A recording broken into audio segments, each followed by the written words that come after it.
Halos 1 week na nga simula nga nung New Year, kaya naman itong mga prutas namin ay nagsisibulukan na nga. Pero syempre, hindi nga natin hahayaan na masayang nga to, katulad na nga lang nitong saging. Naglalaro nga pala si Aisen dito sa loob ng kwarto namin habang ako nga ay nandito nga sa kusina. Napakatalas naman talaga ng mata ni Aisen dahil nga nakita pa nga niya yung saging dito sa table. Sabi ko nga kay Aisen, wag nga niya kunin sa table tong banana dahil gagawin ko nga yan pancake. Hindi naman talaga papapigil itong si Aisen, kaya naman inabot na nga niya sa akin yung saging. Luha ko pala muna saglit sa kusina itong mga gagamitin ko para nga sa paggawa nga ng banana pancake. Syempre, hindi ko na nga sasabihin sa inyo kung paano ko nga ginawa dahil alam ko namang alam nyo na nga yan. Mas masarap sa banana pancake or banana cupcake kapag nga hinog na nga ang saging. Bale, minash ko pala muna itong mga banana at maya nga inilagay ko na itong harina, itlog, gatas at asukal.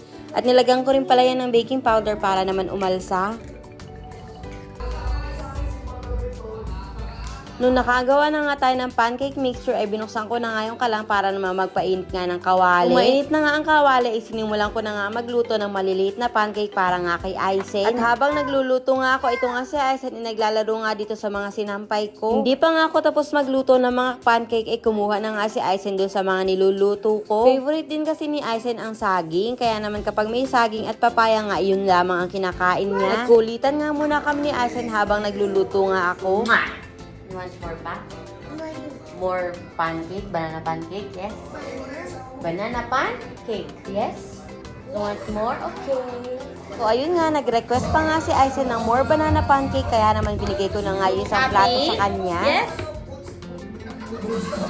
Diba? Happy naman si Aisen doon sa pancake niya. Hindi naman na nagtagal at natapos na nga itong pancake na niluto ko na para naman sa aming merienda. Magtaka kayo bakit brown nga ang kulay niyan at baka isipin nyo ay sunog. Wheat flour kasi ang gamit ko kaya ganyan yung kulay. Pagkatapos nga namin kumain at bago nga maligo si Aisen ay naisipan ko nga siyang gupitan. Wala talaga ng 1-year-old si Aisen ay talagang pahirapan nga kapag ginugupitan siya. Oo nga pala, 2 beses pa nga lang pala siya nakakapagpagupit nga sa barber shop. Naging nanay nga ako ay nagdagdagan nga ang ko sa paggugupit dahil nga ako na nga rin nagugupit kay Aisen ngayon. Tangkita nyo naman na nayak nga si Aisen kahit ako nga lang nagugupit. What more pa kung iba nga magugupit sa kanya. Ayaw niya kasi nilalagyan nga siya ng buhok sa mga katawan niya dahil nga nangangati siya. So ayun nga, after namin maggupitan ay naligo na nga rin kami at maya nga ay kinuha ko na nga itong mga sinampay ko. O diba, magsasampay, magtutupi pa rin tayo ngayon 2024. Charis. Kapag nanay ka nga naman talaga, hindi mo pa nga tapos ang ginagawa mo ay meron lang ang kasunod. Katulad na nga lang nito, habang inaayos ko nga yung mga damit namin, nagkakalat nga itong si Aisen. O diba, instead nga na magalit tayo kay Aisen, damay na nga lang natin yung tatay. Charis. Ewan ko ba kay Aisen dahil napakahilingan niya maglaro nga ng hanger pagkatapos ko nga gamitin. Siyempre, hinahayaan ko na nga lang muna siya laruin yan habang ako nga ay nagtitiklop para naman walang away. Charis. Anyways, ito na pala yung naging itsura ni Aisen after ko nga matrim yung buhok niya.